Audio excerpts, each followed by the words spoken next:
آزادی ایک عظیم نعمت ہے۔ اس دن کی قدر کریں اور شکر ادا کریں۔ اللہ ہمارے پیارے وطن کی حفاظت فرمائے، آمین۔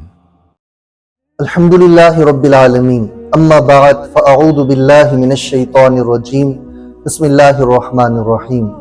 معزز سامعین و حاضرین، اللہ رب العزت کا بے شمار احسان ہے کہ اس نے ہمیں بے حساب نعمتوں سے سرفراز فرمایا، اور رب ذوالجلال کے عطا کردہ انعامات میں سے ایک عظیم انعام اور اللہ رب العزت کی عطا کردہ نعمتوں میں سے ایک عظیم نعمت یہ ارض مقدس ملک پاکستان ہے، جو اللہ رب العزت نے 14 اگست 1947 ماہ رمضان المبارک کے مقدس مہینے میں ہمیں عطا فرمایا۔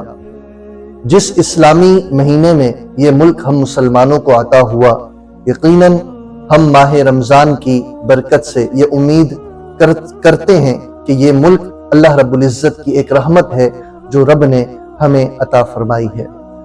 اس خوشی کے موقع پر میں چند پیغامات لے کر آپ کی خدمت میں حاضر ہوا ہوں۔ پہلا پیغام یہ ہے کہ انسان کو اللہ تعالیٰ کی طرف سے جب کوئی نعمت ملے تو انسان پر لازم ہوتا ہے کہ وہ رب کا شکر بجا لائے۔ تو ہمیں چاہیے کہ ہم اس نعمت پر اللہ رب العزت کا شکر ادا کریں، اور شکر اس انداز سے ہو کہ ہماری زبان بھی رب ذوالجلال کی حمد کر رہی ہو، اور ہمارے جسمانی اعضاء بھی قیام، رکوع اور سجود کی صورت میں رب کا شکر بجا لا رہے ہوں۔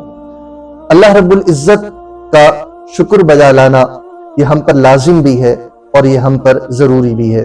ہم دیکھا گیا ہے کہ خوشی کے اس موقع پر لوگ مختلف قسم کے گناہوں میں ملوث ہو جاتے ہیں، عورتوں اور مردوں کا اختلاط، اسی طرح روڈز پر اور گلیوں میں شور شرابہ، آتش بازیوں کا ہونا، فائرنگ کا ہونا، اور اسی طرح سڑکوں پر ایک ہنگامہ مچا دینا، اور ناچ گانے اور میوزک اور ڈانس کا اہتمام کرنا، یہ تمام چیزیں شریعت مطہرہ میں ناجائز اور حرام ہے۔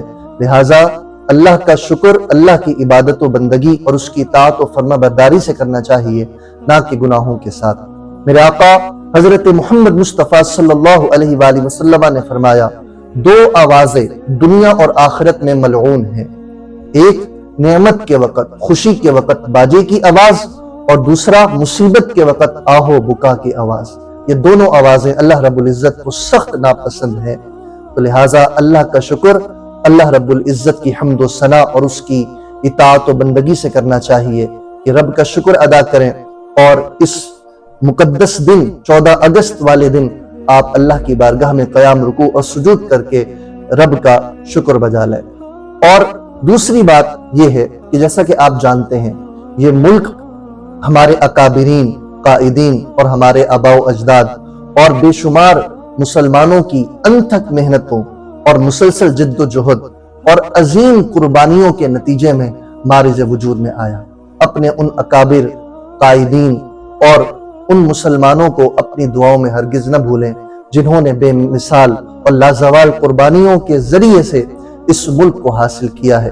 کتنے مسلمانوں کو قتل کر دیا گیا، کتنے بچوں کو، بوڑھوں کو، خواتین کو قتل کر دیا گیا، کتنوں کی عزت کو داغدار کیا گیا، کتنوں کو اپنے قید میں ڈال دیا گیا۔ بالخصوص ہجرت کے موقع پر لاکھوں مسلمان، جس میں بچے، بوڑھے، بزرگ، خواتین، وہ ہندو اور سکھوں کے ظلم و ستم کا شکار ہوئے اور ان کو قتل کر دیا گیا۔ تو ہمیں چاہیے خوشی کے اس موقع پر ہم ان کو اپنی دعاؤں میں یاد کریں، ان کے لیے ایصال ثواب کریں، ان کی درجات کی بلندی کے لیے ہم دعا کریں۔ یاد رکھ لیں، ہم جب اس موقع پر گناہ کرتے ہیں، لہو و لعب کرتے ہیں، تو ذرا سوچئے ہمارے ان آباء و اجداد اور ان مسلمانوں کی ارواح ان پر کیا گزرتی ہوگی۔ انہوں نے کیا یہ قربانیاں اس لیے دی تھی کہ ہم اس ملک میں نافرمانی کریں، گناہ کریں؟ یہ آپ جانتے ہیں، یہ ملک لا الہ الا اللہ کی بنیاد پر مارج وجود میں آیا۔ اس ملک کی بنیادوں میں لا الہ الا اللہ محمد رسول اللہ کا اثر اور فیض شامل ہے، اس لیے کہ اس وقت یہی نعرہ تھا کہ پاکستان کا مطلب کیا؟ لا الہ الا اللہ۔ اور کون ہمارا رہنما؟ تو محمد رسول اللہ۔ قائد اعظم محمد علی جناح سے بھی جب سوال کیا گیا کہ بتائیے پاکستان کا دستور اور آئین کیا ہوگا؟ انہوں نے کہا پاکستان کا آئین 1400 سال پہلے اللہ نے قرآن مجید کی صورت میں اپنے پیارے نبی حضرت محمد مصطفیٰ صلی اللہ علیہ وآلہ وسلم پر نازل کر دیا ہے۔ تو یہ ملک دو قومی نظریے کی بنیاد پر معرض وجود میں آیا، اور دو قومی نظریہ یہی تھا کہ ہندو اور مسلمان ایک نظام کے تحت، ایک ملک میں ایک قانون کے تحت وہ ایک ساتھ زندگی نہیں گزار سکتے، اس لیے کہ ان کا مذہب، ان کی ثقافت، ان کی تہذیب، ان کے رسم و رواج سب الگ الگ ہیں۔ اس لیے یہ ملک معرض وجود میں آیا اور اس کے لیے اتنی قربانیاں دی گئیں۔